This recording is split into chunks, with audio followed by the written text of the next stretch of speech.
नमस्कार दोस्तों, मैं Sanjeevani, first blind reiki grand master, relationship and parenting coach, NLP coach, आप सभी का हार्दिक अभिनंदन करती हूँ।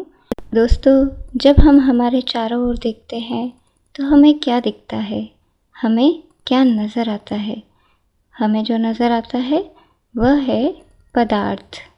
हमें चारों ओर केवल पदार्थ दिखाई देता है, चाहे वह ईंट पत्थरों के बने मकान हो, गाड़ियाँ हो, सड़कें हो या इन घरों में रखी वस्तुएं हों, हर एक चीज़ पदार्थ है।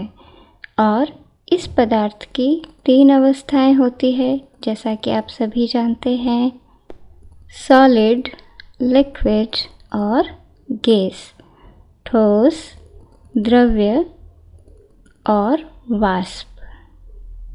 दोस्तों, आप किसी भी पदार्थ को ले लीजिए और उसे माइक्रोस्कोप के नीचे रखिए और जूम इन करते चले जाइए और नीचे, बिल्कुल नीचे और डीप में अंत तक चले जाइए।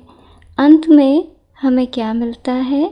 अंत में हमें मिलती हैं अणु, परमाणु और अंततः तरंगे, केवल ऊर्जा की तरंगे। ठीक है, अब पदार्थ को हटा दीजिए। अब अपने हाथ को माइक्रोस्कोप के नीचे रखिए और जूम इन करते चले जाइए, नीचे, बिल्कुल नीचे, और अंत में वही अणु, परमाणु और केवल तरंगे, ऊर्जा की तरंगे। मतलब सब कुछ ऊर्जा है, केवल ऊर्जा, वह ऊर्जा जो स्थूल आँखों से देखी नहीं जा सकती है, केवल ऊर्जा। और अब यह भी कई वैज्ञानिक शोधों के द्वारा सिद्ध किया जा चुका है कि हमारे जो विचार होते हैं, जो भावनाएं होती है, वह भी केवल ऊर्जा का ही स्वरूप है। जो हमारी वाणी है, हमारे शब्द हैं, वह भी ऊर्जा ही है, केवल तरंगे मात्र है, वह भी ऊर्जा की तरंगे ही है।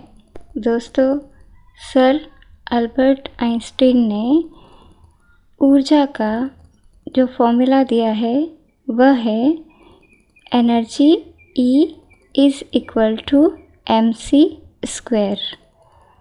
और हमारे जो आध्यात्मिक गुरु है, स्पिरिचुअल गुरु है, जो ऋषि मुनि योगी हैं, वह कहते हैं कि ऊर्जा को ना तो नष्ट किया जा सकता है और ना ही ऊर्जा को बनाया जा सकता है। ऊर्जा का केवल स्वरूप बदलता है, ऊर्जा का केवल स्वरूप बदलता है। जैसे मैं आपको समझाती हूँ, हम कोई भी पदार्थ लेते हैं, जैसे एक लकड़ी का टुकड़ा ले लेते हैं, उसको हम जलाते हैं और जलने के बाद में उससे हीट एनर्जी बनती है और लकड़ी कोयले में परिवर्तित हो जाती है। फिर हम कोयले को भी जला देते हैं तो वह राख बन जाती है। फिर राख को आप पानी में बहा सकते हैं, हवा में उड़ा सकते हैं, लेकिन इसका क्या यह मतलब है कि हमने ऊर्जा को नष्ट कर दिया? नहीं, अस्तित्व में कहीं ना कहीं वह ऊर्जा हमेशा रहेगी। ब्रह्मांड में वह ऊर्जा हमेशा एग्जिस्ट करेगी, हमेशा रहेगी।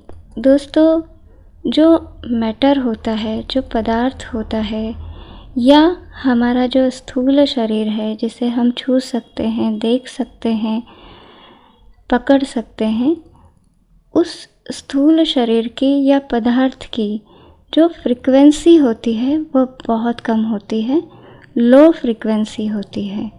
और जो एनर्जी होती है उसमें वाइब्रेशंस इन अणुओं की बहुत ज़्यादा होती है। मैं आपको समझाने के लिए एक एग्ज़ाम्पल देती हूँ, एक उदाहरण से समझाती हूँ। जैसा आप सभी जानते हैं समृद्धि, मैंने जैसे ही कहा समृद्धि, आप सब लोगों के माइंड में क्या आया? नोटों की गड्डियाँ, सिक्के, चांदी, सोना, ज्वेलरी, डायमंड्स, ये सब आपके माइंड में आया। समृद्धि का मतलब मेटल, जो धन है वह। नहीं दोस्तों, समृद्धि के दो मतलब होते हैं, दो अर्थ होते हैं। पहला जो आपके माइंड में आया, नोटों की गड्डियाँ, सिक्के, चांदी, सोना, डायमंड्स, ज्वेलरी, ये सब समृद्धि का एक रूप है। मेटल, यह सब मेटल है। और समृद्धि का दूसरा रूप जो है वह है हाई फ्रिक्वेंसी वाली ऊर्जा, समृद्धि की ऊर्जा, जो हम क्रिएट करना सीखेंगे। समृद्धि की ऊर्जा, वह ऊर्जा आपको समृद्धि तो देगी ही देगी, यह जो मेटल स्वरूप में है यह तो, लेकिन वह समृद्धि की ऊर्जा आपको प्रतिष्ठा, प्रशंसा, ऐश्वर्य, ब्लेसिंग्स, दुआएं, स्वास्थ्य और वह सब कुछ देती है जो आप चाहते हैं। वह समृद्धि की ऊर्जा किसी भी फॉर्म में आ सकती है। वह ऊर्जा सीधे ब्रह्मांड से कनेक्ट हो सकती है या हुई ही होती है, कनेक्ट ही होती है। आपने देखा होगा दोस्तों, जब कोई भी व्यक्ति जब बहुत सारा धन कमा लेता है, वो बहुत अमीर हो जाता है, तो वह बीमार हो जाता है। जब क्योंकि उसके पास वह समृद्धि की जो ऊर्जा होती है उसकी कमी आ जाती है, तो उसकी जिजीविषा समाप्त होने लगती है और वह धीरे धीरे बीमार हो जाता है। जब आप पदार्थ वाला, मैटर वाला ये धन, नोटों की गड्डियाँ, सिक्के, सोना, चांदी, डायमंड्स, ज्वेलरी, ये सब कुछ इकट्ठा कर लेते हैं तो ये पर्याप्त नहीं है। वह ऊर्जा आपके पास होनी चाहिए जो समृद्धि की ऊर्जा है। वह आपको स्वास्थ्य देगी, वह आपको प्रतिष्ठा देगी, वह आपको प्रशंसा देगी, वह आपको ऐश्वर्य देगी, वह आपको शक्तियाँ देगी, वह आपको वह सब कुछ देगी जो आप चाहते हैं। जब आप मैटर से जुड़े रहते हैं, पदार्थ की ओर आपका पूरा ध्यान रहता है, तो आप लो फ्रिक्वेंसी को अट्रैक्ट करते हैं। लेकिन जब आप उस ऊर्जा से जुड़ते हैं तो आप हाई फ्रिक्वेंसी को अट्रैक्ट करने लगते हैं।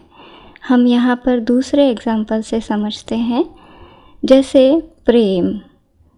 अब प्रेम को भी दो तरह से देखा जाता है। जैसे आप अपनी शादी के लिए किसी लड़की को या लड़के को देखने गए, आप उसे देखकर क्या देखते हैं? आप उसका शरीर देखते हैं। आप उसका शरीर देखकर आकर्षित होते हैं। हाँ, मुझे यह पसंद है क्योंकि इसका शरीर सुंदर है, मैं इसे प्रेम करूँगा। या आप किसी फोर व्हीलर को देखकर आकर्षित हो जाते हैं, मुझे ये फोर व्हीलर चाहिए, मुझे ये बड़ा मकान चाहिए।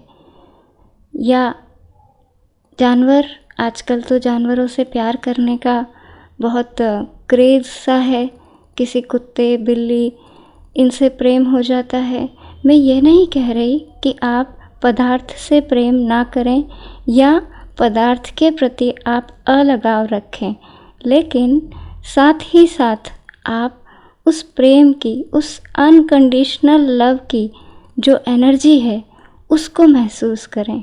अगर वह एनर्जी आपके अंदर है तो आपको हर एक पदार्थ से, हर एक मनुष्य से, जानवर से, पेड़ पौधों से, सभी से प्रेम होगा। आप सभी के साथ एक रूपता महसूस कर सकेंगे। लेकिन यदि आपके पास वह प्रेम की वह दिव्य ऊर्जा नहीं, तो स्थूल शरीर से यदि आपको प्रेम है, पदार्थ से यदि आपको प्रेम है, केवल मात्र लो फ्रिक्वेंसी से आप अट्रैक्ट होते हैं, तो शरीर तो आज बहुत अच्छा है, कल केमिस्ट्री चेंज होगी, यह शरीर बूढ़ा होगा, बीमार होगा, फिर आपके प्रेम का क्या होगा। अगर लो फ्रिक्वेंसी का प्रेम है तो हमें मेटल तो चाहिए ही चाहिए, पदार्थ तो हमारे जीवन में हमें चाहिए ही चाहिए, धन भी चाहिए और सभी कुछ हमें चाहिए पदार्थ के रूप में, वो तो चाहिए ही। उसके अलावा हमें जो मेन चीज़ है, जो हाई फ्रिक्वेंसी ऊर्जा है, हमें वो चाहिए। अगर वो हमारे जीवन में है तो हमें सब कुछ मिलता है। वह अच्छा स्वास्थ्य, सुख, शांति, प्रेम, हमारे हृदय में करुणा भरी हुई होती है, समृद्धि मिलती है, हमें सफलता मिलती है, हमें शक्ति मिलती है, हमें दिव्यता की फीलिंग आती है, हमें सफलता, सब कुछ मिलता है। वह ऊर्जा हमारे पास होनी चाहिए तो हमें सब कुछ मिलता है। हमारे मन में सेवा की भावना उठती है, जो कि एक बहुत ही पाक और पवित्र ऊर्जा का स्वरूप है। ठीक है, आज के लिए इतना ही। Thank you so much.